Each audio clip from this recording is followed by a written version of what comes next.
वो spine hospital में भी गई क्योंकि जब वो गिरी है तो उसकी कमर में चोट लगी, उसकी रीढ़ की हड्डी में चोट लगी थी। तो वो उसको लेकर गए। वो बच्ची जिस दिन ये वाक़या हुआ है, रिपोर्ट हुआ है, जो झूठा वाक़या, उसका कोई तफसील नहीं है। वो बच्ची उस दिन वो कॉलेज में थी ही नहीं। और जिस गार्ड पे इल्ज़ाम लगा उसको पुलिस ने फ़ौरन अपनी कस्टडी में ले लिया क्योंकि बच्चे एक बात कर रहे थे। वो उस दिन छुट्टी पे चला गया, 4-5 दिन की उसकी छुट्टी थी। उसको सरगोदा से गिरफ़्तार करके लेके आए और इन्वेस्टिगेशन के लिए उसको जो है कस्टडी में ले लिया। तो कहा गया सीसीटीवी फुटेज जो है वो ख़त्म कर दी गई, वो मिटा दी गई। ये हमारे मिनिस्टर बैठे हैं, ये भी वहाँ गए। तो इन्होंने जो बात की, इन्होंने कहा कि बच्चे ये कह रहे हैं, उसको भी बुनियाद बना लिया गया। तो पूरी एक कड़ी दूसरी कड़ी की तरफ जाती है। और उसके बाद आप देखें गुजरात में कल प्रोटेस्ट हुए, कुछ बच्चे जो हैं उनको लाया गया है, उसके पीछे कौन है मैं सब जानती हूँ। और बच्चों से जब पूछा गया कि इशू क्या है, बच्चों को इशू का नहीं पता कि इशू क्या है। अब ये बच्ची आपके सामने बैठी है महानूर, ये खुद आपको बताएगी कि इसको क्या क्या कहा गया।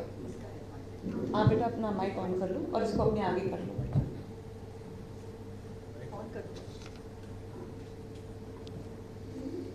अब बात करो।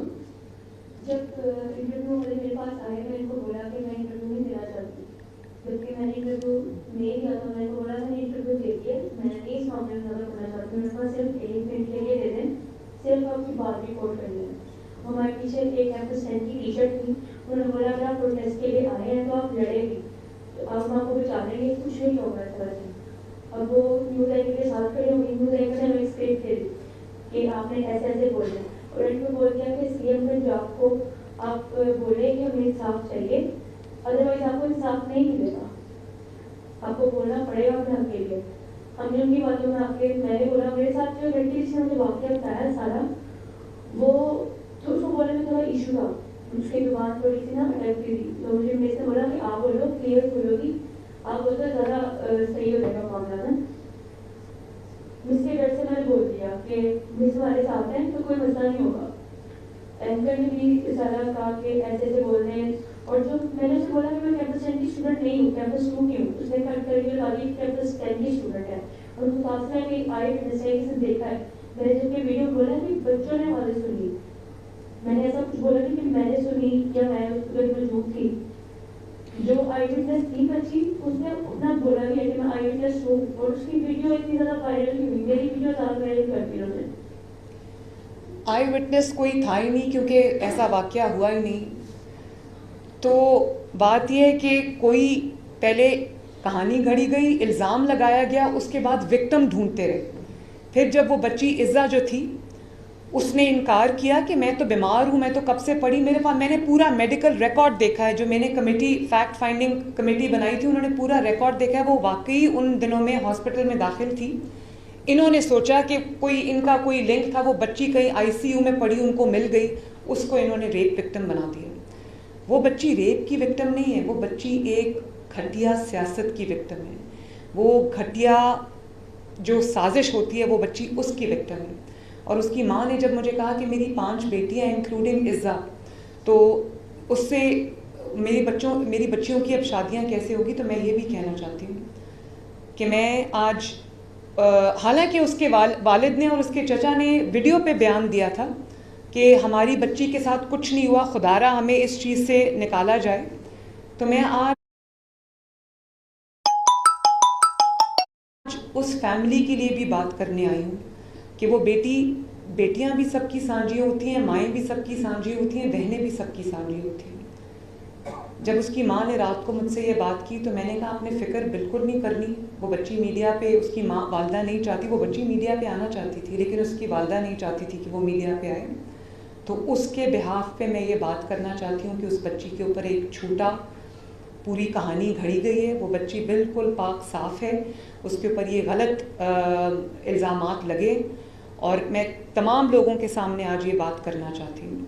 और उसके बाद जो सोशल मीडिया पे तूफ़ान उठाया गया, एक बच्चा था, लड़का है, उसकी वीडियो थी जिसको 3.5 मिलियन व्यूज़ मिले, और उसमें उसने कहा कि वो बच्ची जिसके साथ रेप हुआ था वो बच्ची वफात पा गई है।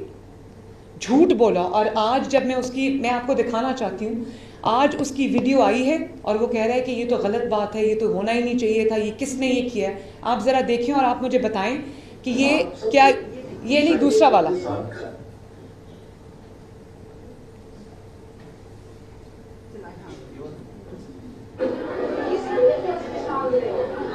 इस पे भी हम अभी आते हैं।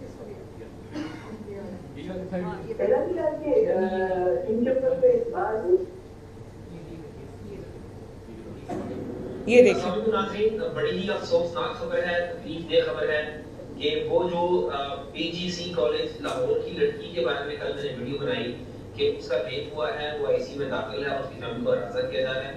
कॉलेज वाले मामले को दबाने की कोशिश कर रहे हैं क्योंकि वो किसी बड़ी शख्सियत का कॉलेज है। आज रात को मुझे खबर आई कि जनाब उस लड़की की डेथ हो गई है, उसकी मौत वाक़या हो गई है। लाहौर में क्या हो रहा है, पाकिस्तान में क्या हो रहा है, इंसाफ कहाँ मिलेगा, इंसाफ के साथ भी खिलवाड़ हो रहा है, ये बहुत बड़ा तमाशा। और ये बात छोटी बात नहीं है। जो भी वहाँ पर लड़कियां पढ़ती हैं, दूसरे कॉलेज में खवातीन बच्चियां पढ़ती हैं, उनके पेरेंट्स के अंदर खौफ। अब जब इनको पता चल गया कि क्रैकडाउन शुरू हो गया, तो आपका स्टेटमेंट सुने आप। आज पुलिस की जानिब से लाहौर में एक बयान सामने आया है कि कोई ऐसा वाकया ही नहीं है। एसपी शहर बाबू साहिबा के साथ एक बच्ची के वालिद और चचा का बयान आया है कि हमारी बच्ची के साथ कोई ऐसा वाकया नहीं हुआ, वो गिर गई थी, जो दौड़ रही थी, इसको ठीक है। फिर जैसा कि एसपी शहर बाबू साहिबा ने बताया कि कोई भी ना तो हॉस्पिटल में ऐसा केस नजर आया किसी भी हॉस्पिटल में, और ना ही कोई ऐसी बच्ची मिली जिसके साथ ऐसा मैटर हुआ है। तो जब कि ऐसा मैटर हुआ ही नहीं, ये इतना बड़ा शोर और वगैरह क्यों मचाया गया, और इसमें क्यों बच्चों ने, बस बंद कर दें। लोगों ने, सैकड़ों बच्चों, पुलिस ये चाहती थी कि जो बच्ची जिस पे ये पूरी, जिसके ऊपर कहानी गढ़ी गई, वो मुद्दई बने। मैं ये समझती हूँ कि इसमें मुद्दई जो है वो पंजाब हुकूमत को बनना चाहिए, क्योंकि ये एक बच्ची का केस नहीं है, ये सैकड़ों बच्चियों का, लड़कियों का, स्टूडेंट्स का केस है।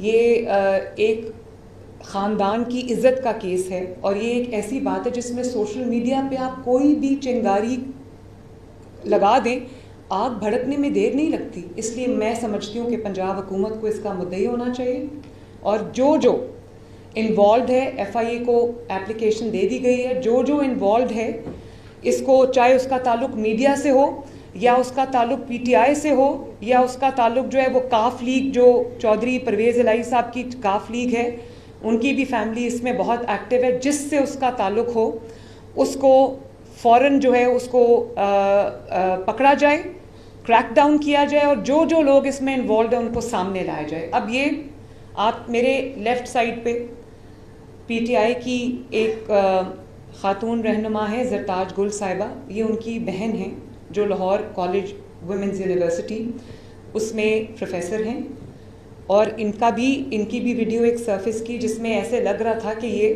बच्चों को इंस्टिगेट कर रही हैं और कह रही हैं कि आपको इंसाफ नहीं मिलेगा, आपको यहाँ पर किसको ये बात